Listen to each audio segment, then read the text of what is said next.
Hello, we are here with another true crime episode. This one is very current. It just happened a few weeks back. We are going to do a little disclaimer that it is a true crime episode, and we'll give a little more details about that disclaimer in a few minutes. But let's get into the story. On November 7th, 2025, very recent, an 18-year-old Florida cheerleader named Anna Kepner was found dead under a bed in her cruise ship cabin. She was on the boat, the Carnival Horizon, and her body was found hidden beneath a mattress frame, wrapped in a blanket, and covered with life vests. The medical examiner later ruled her death was a homicide by mechanical asphyxiation. And staying in that same cabin were two boys. One was her 14-year-old brother. The other was her 16-year-old stepbrother. His name is Timothy Hudson. That's the only time we're going to reference his name. That is out in the public, but because he's a minor, we don't want to keep repeating it. So again, we aren't going to say that again. Court filings and recent hearings now describe the stepbrother as a suspect in her death, and he has been sent to live with relatives outside of the house while the FBI decides whether to bring state or federal charges or any charges. And in a few minutes, we'll walk through what we know about Anna's life, the timeline of the cruise, and where the case stands right now. I do have a little snippet to play. It's from a YouTube video from Law and Crime, and it is Anna Kepner's stepmom. Her name is Chantel, and she's kind of describing where they were, the sleeping arrangements, and whatnot. So we'll just play that really quick for a couple of minutes for you. As far as the minor children, what were the sleeping arrangements on this cruise? Was in my room with my husband and his 9-year-old daughter, and then he shared a room with his stepsister and stepbrother. Well, the room was directly across from ours. What was the stepsister's name? Anna Kepner. And what was the stepbrother's name? And how old is 14. And how old was Anna? 18. Now, who made the decision to have these three teenagers in one room in the cruise? We had talked it over with our travel agent, and that was what was suggested. Did you have to sign any special permission for No. the children to reside together? So was it a mutual decision between yourself and your husband? Correct. And at some point, did you discover that one of the children had passed away? Yes. And when was that you discovered that? Friday morning. When was the last time that you'd seen the child before that Friday morning? Thursday night. If you want to watch the whole thing at 17 minutes, you can find it, Law and Crime. But I want to say you'll hear a couple of times there were redacted names. Those were the minor children. So they don't want to say those out loud on the internet. It's totally understandable. Now, this case is not solved. No one has been charged with Anna's murder. The 16-year-old we'll talk about, he's a minor and is presumed innocent unless the court says otherwise. Our goal is to lay out what's been reported and make it as factual as possible. And here's our content warning. So this episode involves the death of a teenager, and we'll talk about some details about her death and how her body was found. And we're also basing this episode on reporting from news outlets and then details revealed in family court docs that have been summarized in the press. So we try to keep things as factual as possible here. Yeah, and both of us think that the best place to start is who was Anna as a person? Anna Kepner was 18 years old and she is from Titusville, Florida. She was a high achieving student. Her family described her as straight A kid. She was happy, bubbly, someone who lit up a room and made people laugh. She'd been a gymnast from the age of 2, and by her senior year, she was on the varsity cheerleading squad at Temple Christian School. She'd recently transferred there for her final year of high school, and gosh, she had so much more life ahead of her. Yeah. And she wasn't just athletic, she was also outdoorsy. She had a boater's license and she had a scuba certification. She apparently loved being on the water, which makes the setting of this story, because it's a cruise, especially, I don't know, odd and heartbreaking. Mhm. Her family also has talked about how she wanted to join the military after graduation. She had already taken the entrance test and she had started talking with recruiters and was planning a career that would help her to serve her community. Aw, the people who described her and they knew her and they said she was kind and compassionate. She volunteered in her grandparents' over 55 community. She helped out with local businesses in town. She worked at an aquarium supply store, and colleagues there said that there wouldn't be a day that they didn't think of her. Her grandmother, she called her Anna Banana. That's so cute, and teachers remembered her poking her head into their offices just to chat, turning a quick hello into a 15-minute conversation. And that really just speaks on her character because when you're that age, most students, they could care less about the teachers or what they have to say. And when we talk about a homicide, we're talking about cutting off this young girl's entire future, her military plans, her friendships, her senior year, everything just all in that one night on this ship. Again, early November 2025, she went on a family cruise. She was on the Carnival Horizon, which was a 6-night Caribbean itinerary, and that left out of Miami. Now, I want to say this, her family tree, if you will, is quite complicated. We did our best to try and make sure that we're getting all of these family members, the adults, and their relationship with Anna and their relationships with each other correct. I really hope that we aren't going to say anything wrong, but I did try to find an actual family tree, which I could not find. So I'm crossing my fingers that this is all accurate. But on board was her blended family. It was her father, her stepmother, siblings, and grandparents. So this was not a small group of people. And again, there's a lot of complicated family structure. And, there's also a custody battle that we're going to get into as well coming up. So complicated family dynamics. Most certainly. Again, Anna, she was sharing a cabin with her two brothers. That's her 14-year-old biological brother and her 16-year-old stepbrother. Court filings and news coverage say that the three teens wanted to share a room together and were considered very close.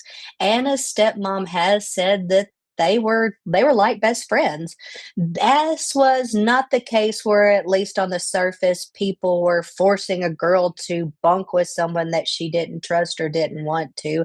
Publicly, the story from the adults is that these kids were bonded, they were close, and they chose to room together. And then fast forward to the night before Anna's body was discovered. They had been on the cruise already for several days. And according to testimony later shared in court, the family had dinner that night. Anna reportedly told relatives that she did not feel well and she left dinner early to go back to her cabin. Surveillance footage, as described in the media, shows Anna returning to her room after spending time with her grandparents. And then that was the last time that anyone had seen her alive on camera. Her stepmother testified later that she didn't check on Anna that night after dinner. She just assumed that Anna had went to her cabin and had gone to sleep. The three teens were in the cabin, so what happened in those hours is the mystery of this case. And sometime during the late night and early morning hours, Anna was in their cabin with those two boys. Court records and interviews say that the 16-year-old stepbrother was the only person in the cabin with her at certain points. So her younger brother, the 14-year-old biological brother, must have come and gone out of their cabin. And her father has publicly stated that in his view, the stepbrother was the only one in the room when she was last known to be alive. There's also disturbing detail. This is not court documented, but there's a disturbing detail from Anna's ex-boyfriend. In an interview discussed with the news, he says that during a 3 a.m. FaceTime call, after Anna had fallen asleep, he saw the stepbrother climb on top of her on the bed. And he didn't understand at the time what he was seeing in the moment, and then connected it later after she had passed away. That's where we have to be really careful, though. That's one person's account relayed through media. It's important, but we got to remember it's not sworn trial testimony in this criminal case. Still, investigators and the family are clearly paying attention to it, though. And the next morning, the family planned to meet for breakfast. Anna obviously didn't show up. And at first, they thought that she was sleeping because she had said the night before that she wasn't feeling well. And according to later reporting, she wasn't seen by family for roughly 17 hours leading up to the discovery of her body, which was kind of part of that clip that I played. When housekeeping staff eventually entered the cabin room late morning, they made this horrific discovery. Under one of the beds, they found Anna's body. She was wrapped in a blanket and covered with life vests. Yeah, and she wasn't just lying there on the floor. Someone had actually hid her there. Exactly. And this is one of the points that led investigators to treat her death as suspicious from the beginning. You don't accidentally end up under a bed wrapped and covered with life vests. And Right. then at that point, the ship alerted authorities and the FBI was waiting when the boat docked in Miami. For a little while, all the public really knew was that Anna had died on the cruise and that the FBI was investigating it. Then later in November, we're in December, November, just recent, the medical examiner's findings became public and Anna's death was then ruled a homicide. Her cause of death, mechanical asphyxiation. So that can be things like strangulation. It can be some kind of pressure on the neck that cuts off the airflow or the blood flow. And according to Anna's family, the FBI told them that it could have been caused by something called a bar hold, which is basically where there's an arm across someone's neck. And there were also bruises on her neck consistent with that type of force. Okay, so she's found under a bed, she's wrapped up, she's hidden.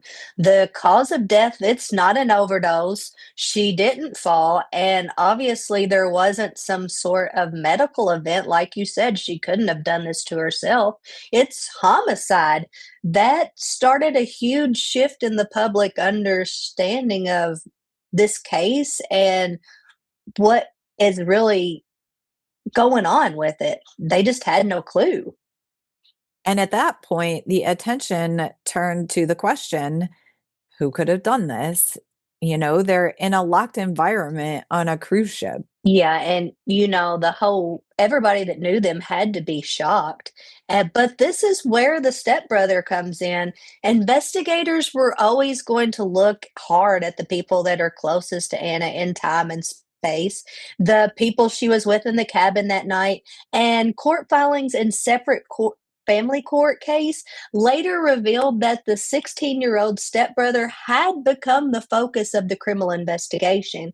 And those filings, they refer to him by initials, and there they describe him as a suspect in an FBI investigation into Anna's death.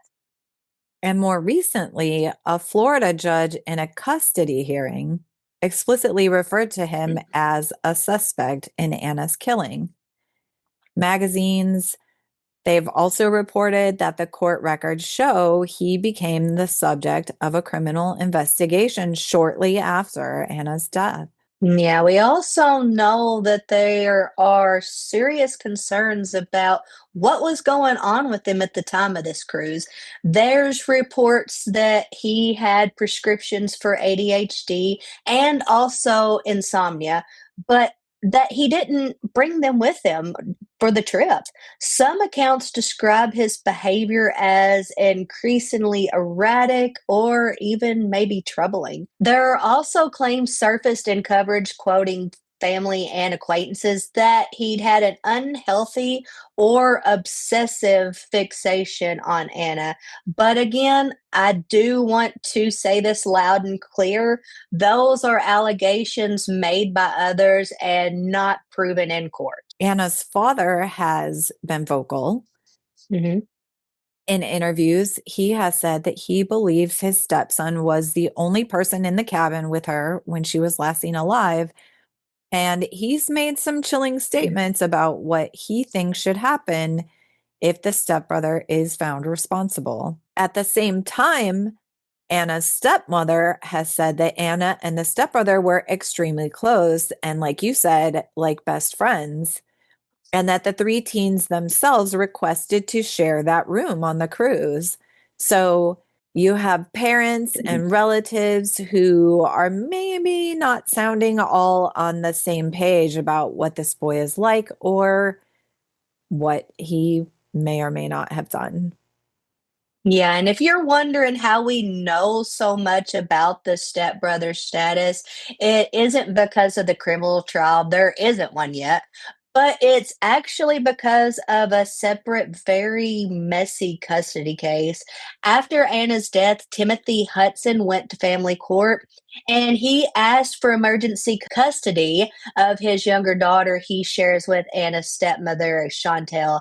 He was saying that he was concerned about the safety of the other children in the household, and I mean, I get that. He also argued that he hadn't been allowed to see his daughter for over a year, and that his ex had taken the children on this cruise, and they did not have his permission. And then on the other side, Anna's stepmom, Chantel, and her current husband, Anna's father, Christopher, they were fighting to keep custody of the younger child and keep details of this criminal investigation from being made public. So they're trying to keep all of these details quiet. She requested a gag order in a family court to prevent parties from talking to the press and to keep certain filings sealed. But that's why these hearings are so crucial, these custody hearings. Lawyers are openly discussing the fact that the 16-year-old is a suspect. They're talking about what law enforcement's doing and where the 16-year-old is now living, all in the context of, is this younger child safe? I also want to say that the father and the stepmom were able to keep that custody because of the fact that the 16-year-old was taken out of the house. And that makes sense. I mean, there's no risk now. And that's where we get one of the biggest developments about where the stepbrother is today. We know that he's been sent to live with relatives. Anna's stepmother's attorney told the court that Anna's parents moved him out of the home after the homicide ruling. And that was because they didn't want to put other children at risk while the investigation continued. Court records say his location is being kept confidential and is only known to the parents and law enforcement. I did see an article that said where he is. We are not going to say that because that's not No, yeah. ethical. But unfortunately, that information has leaked out. Mm. And then in one hearing, the judge acknowledged that the teen is considered a suspect, but ultimately ruled, like I said, that the youngest child, the girl, is not in immediate danger living with her father and stepmother. So the judge did not remove that child. Meanwhile, Anna's stepbrother is in a form of protective exile, if you will, with relatives and under a power of attorney arrangement as everyone waits to see what the FBI and the prosecutors are going to do. So, where are things right now as of early December 2025? No one has been arrested or charged in her death. The FBI, through its Miami office, is leading the investigation because this was a U.S. citizen on a cruise in international waters. The agency has declined to publicly name any suspects. And despite that official silence, multiple court filings and hearings in state family court identify Anna's 16-year-old stepbrother as a suspect and as the subject of an FBI investigation. Both his mother and his father have referred to him that way in documents and in testimony as well. And the prosecutors are still deciding what, if any, criminal charges they might bring. The stepmother's attorney has publicly said the FBI is weighing whether to pursue federal charges because of the special maritime jurisdiction on the cruise ship, or to hand the case off to the authorities in Florida. Toxicology reports and psychological evaluations are reportedly pending, and those could influence how investigators interpret what happened in that cabin. The custody case is also still ongoing. There are future hearings scheduled where Anna's mother, stepmother, and the father are all going to keep battling over the remaining children and over what information can be made public. Well, and how to navigate this whole possible homicide within their family. One of the most heartbreaking things in this story is the emotional tug of war inside this family. On a side, you have people like Anna's father and some relatives who are openly suspicious of the stepbrother. They point to the fact that he was in the cabin, that Anna was hidden, that the cause of death was a homicide, and to some allegedly disturbing behavior of his that he has had in the past. Now, on the other side, you have Anna's stepmother. She has said she believed the three teens were best friends, that she still loves her son, even while acknowledging he is under investigation. She's trying to keep custody of her other child while she's also navigating the possibility that her teenage son could be charged with murdering his stepsister. That is a lot. And then there's the stepbrother's biological father, who has told reporters that he never gave permission for his son to go on this cruise. And he's also publicly grappling with the idea that his child is a suspect in a homicide case. According to reporting, he has also raised concerns about his son's mental health and the lack of medication during the trip. So just imagine these family dinner tables currently, two parents who once shared a child are split, ex-spouses are fighting in court. There's a deceased teenage girl and a surviving teenage boy under suspicion, and this is all playing out in public. It's a nightmare on top of a nightmare. It's horrible. I can't imagine.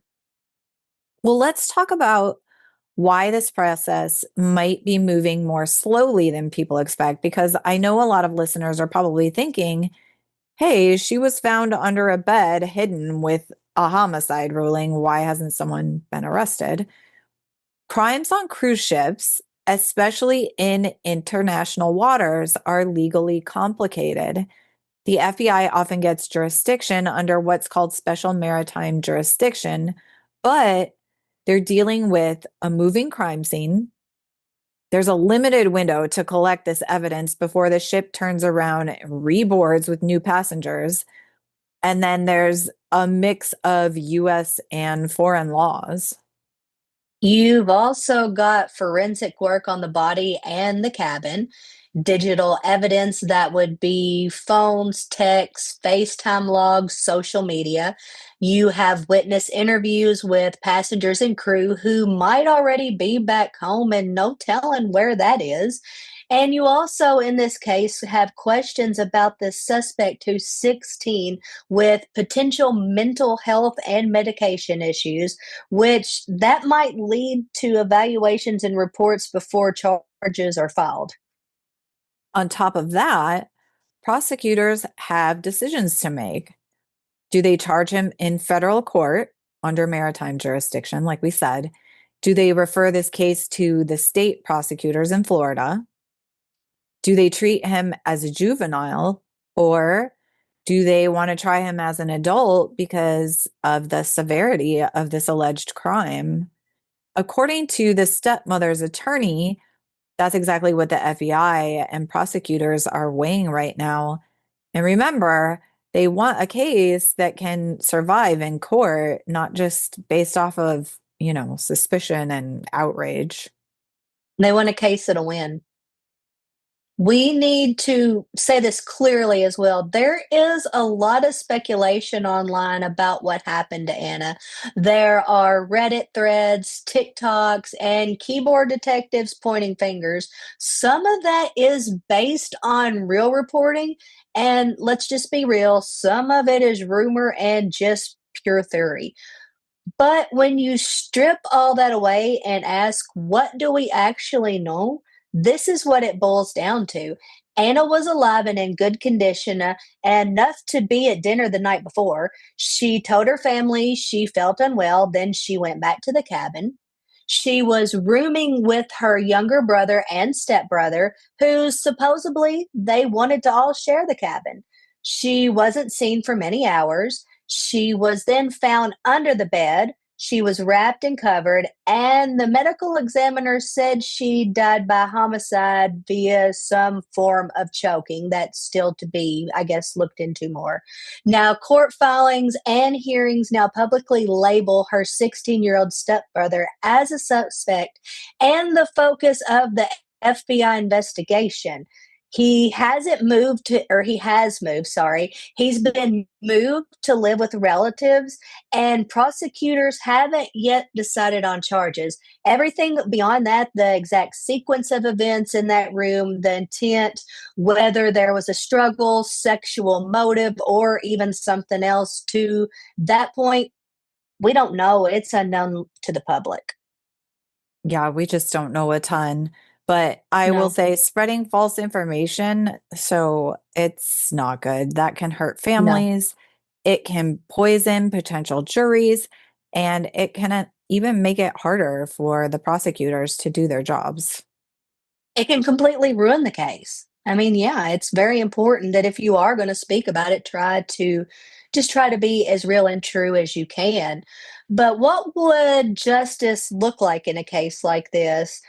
One possibility is that the FBI finishes its investigation and gets all the lab results. They decide there's enough evidence to charge Anna's stepbrother with homicide, and maybe in federal court, maybe in state court. If that happens, we'll see a painful and it's going to be highly public process where the family has to relive everything in front of a judge and jury. Another possibility is that prosecutors decide they don't have enough to prove a case beyond a reasonable doubt. At least that's not right now.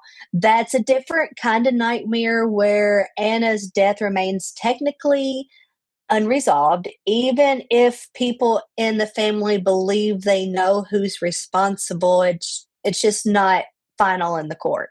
There's also a narrow, more complicated set of possibilities. Things like a plea to a lesser charge, a juvenile court disposition that's mostly seated, or some hybrid resolution that tries to account for the stepbrother's age and mental health if those factors are significant. We just don't know yet. And anyone who tells you that they know how this is going to end or what happened. They're just guessing. Absolutely. But before we close, I want to go ahead and circle back to Anna. It's really easy in true crime to get wrapped up in suspects and court days. Cases and forensic details, but at the center of all this was a teenage girl.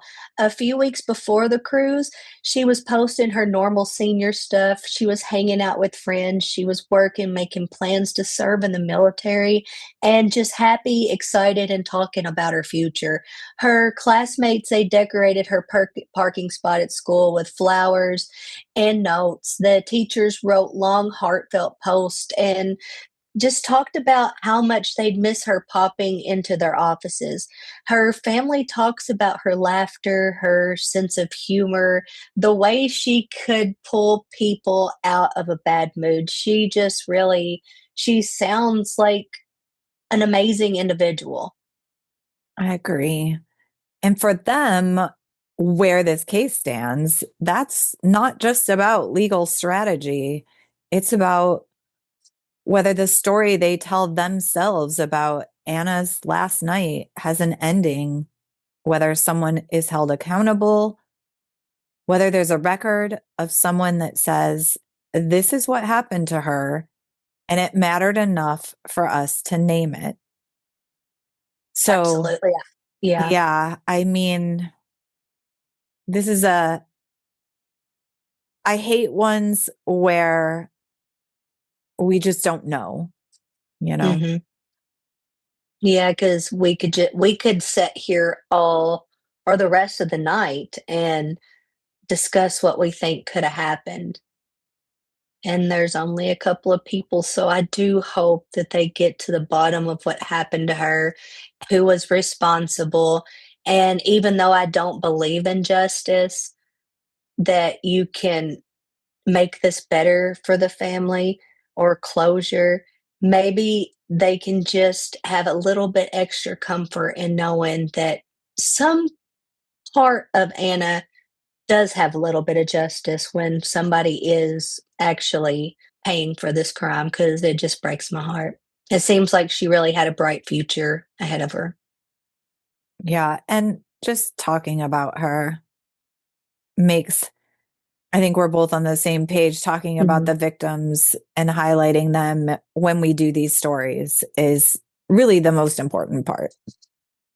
It keeps them alive and it lets people know their story. And that's what's important about this. And I do want to say it's very important if you have an information about what happened on the Carnival Horizon on November 7th, 2025, you can reach out directly to FBI's Miami field office or your local field office and just ask to be connected to the case team. And again, that is for FBI's Miami field office. They'll know how to connect you. Yep. And we will meet back here in 2 weeks. Thank you so much for listening. I know we've been focusing more on these true crime stories because it's important to both Amy and I, just in general, but from the victim support, I guess. I don't know how else to say it, but from the victim side of it and trying to highlight these people and tell their stories and talk about them so that, like you said, they aren't forgotten. So thank you for listening, and hopefully you keep listening because we are definitely going to keep with this true crime. The minisodes are going to be more true crime based. I feel like if I was in their situation and I had someone missing or needed answers about their death, I would be very grateful to any and all that shared anything about my loved one. So I do hope that this does help in some way. Yes. All right. Well, we will meet back here in 2 weeks and we'll be starting a new trio. How exciting! I can't Yes. wait. Yes. Thank you, everyone. Bye. Bye.